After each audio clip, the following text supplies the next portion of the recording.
বাবা শব্দটি দুই অক্ষরের, আর এই দুইটা অক্ষর দুইটা পৃথিবীর সমান। এটা আমরা কখন বুঝতে পারি জানেন? যখন পৃথিবীতে আর এই দুইটা অক্ষর থাকবে না। প্রতিটি বাবাই চায় তার সন্তান সুখে থাকে।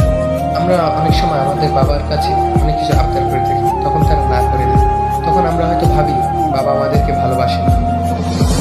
কিন্তু আপনাকে না করার জন্য আপনি যতটা কষ্ট পান, তার থেকে হাজার গুণ বেশি কষ্ট আপনার বাবা পেয়ে থাকে। আমাদের মা হয়তো ভালোবাসাটা প্রকাশ করতে পেরেছে, মুখে বলতে পেরেছে ভালোবাসি, কিন্তু বাবা পারে না। বাবা শুধু নীরবে ভালোবাসতে জানে।